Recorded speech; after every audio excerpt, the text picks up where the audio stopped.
All right, now let's talk about trust accounts and employing broker responsibilities. We need to define the difference between escrow accounts and trust accounts. Now, trust accounts they have money in them that belongs to someone and is controlled by someone else, usually the broker. An escrow account is an account controlled by an escrow company, which is a third party. Escrow is the process whereby money and documents related to a real estate transaction are held by a broker or other escrow agent until all terms and obligations of the transactions have been met. A trust account, in contrast, is a demand account to hold other people's money separate from the broker's own personal or operating accounts.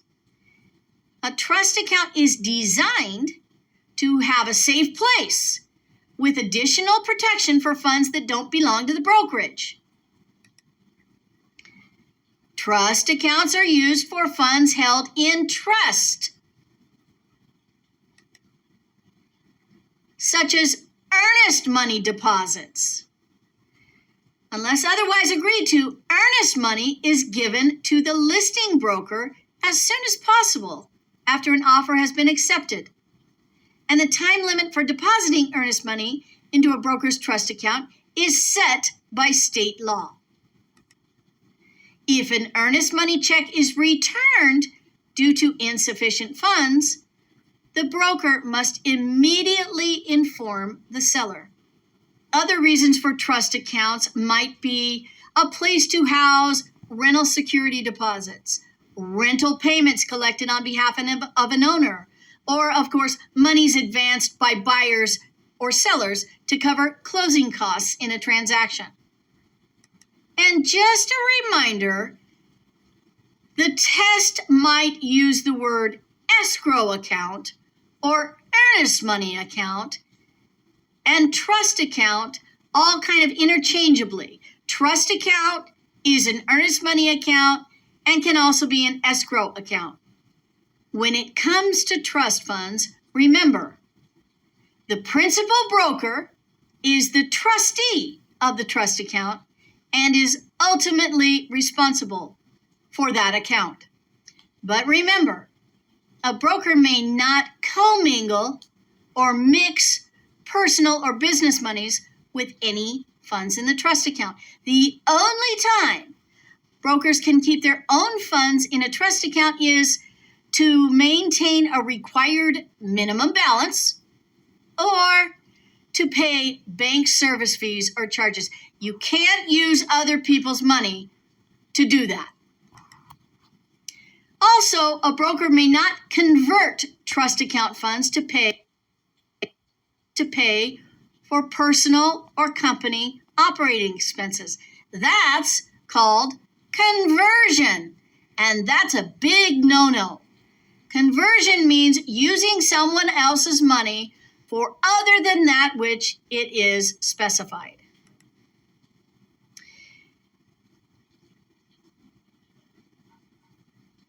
When we talk about responsibilities of the employing broker, we need to address supervision first. So, when it comes to supervision, the employing broker, aka the principal or primary broker, the guy in charge or the girl in charge, is responsible for and owns all of the contracts. The employing broker is responsible for supervising the actions of all licensees and employees in the firm. The employing broker, the guy or girl in charge, is responsible to provide training and supervision for the licensees affiliated with the firm. Now, this typically includes providing a written company policies manual. The policies manual outlines the firm's practices and policies and shows the licensees how the firm complies with federal, state, and local laws. The Policies and Procedures Manual must encourage and ensure due diligence in all real estate transaction. The broker needs to make it clear how the licensees must act in the Policies and Procedures Manual.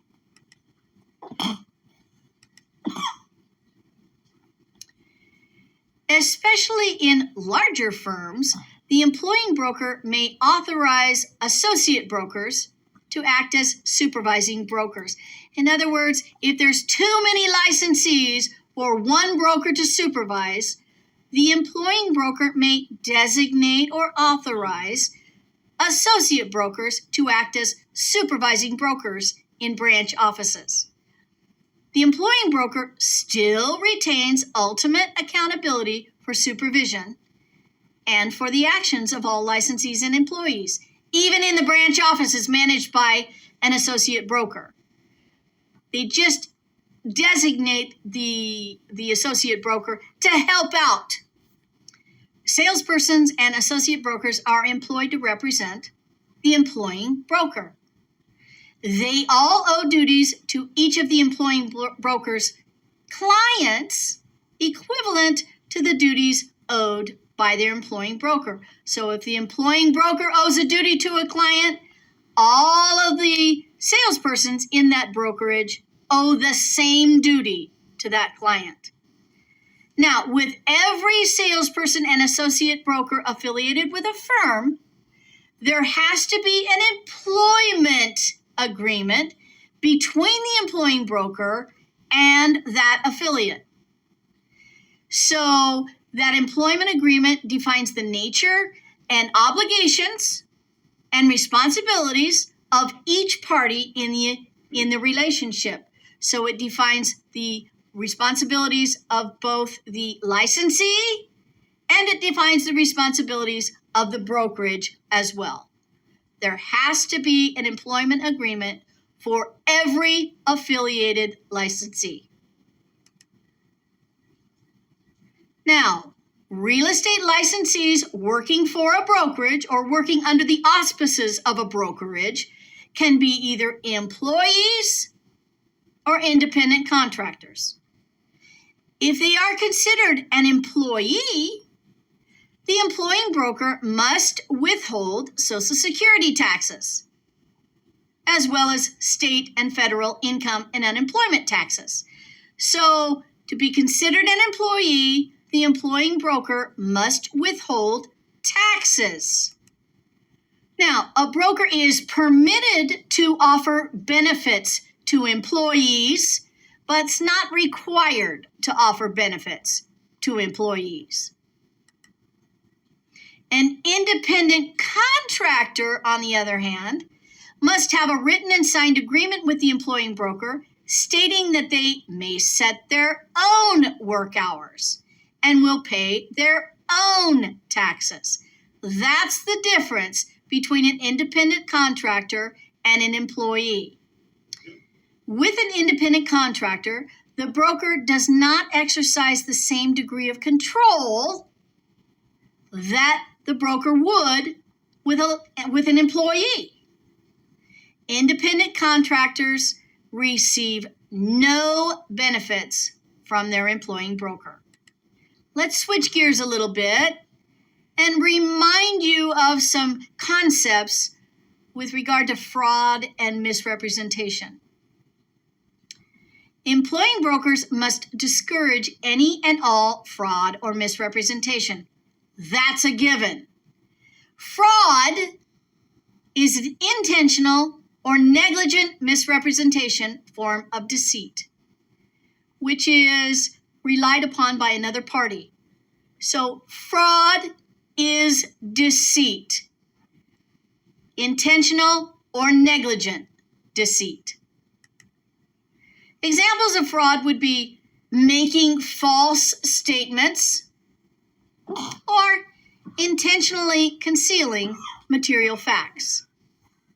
Misrepresentation is typically misleading another party unintentionally. You told a falsehood that you thought was true. You should have known it to be false, but you told it anyway. Although normally unintentional, misrepresentation can still result in a licensee being liable for any ill effects caused by their misrepresentation. Vicarious liability. A real estate broker is vicariously liable for the acts of an associate or for the acts of any affiliate in the firm. So vicarious liability means one person is responsible for the acts of another. And employing brokers are always vicariously liable for any person affiliated with the firm, even if the broker himself or herself did not create the liability. Vicarious liability is responsibility created not because of the broker's actions, but because of the relationship between the broker and the affiliates. Broker's responsible for the affiliates, so vicarious liability exists.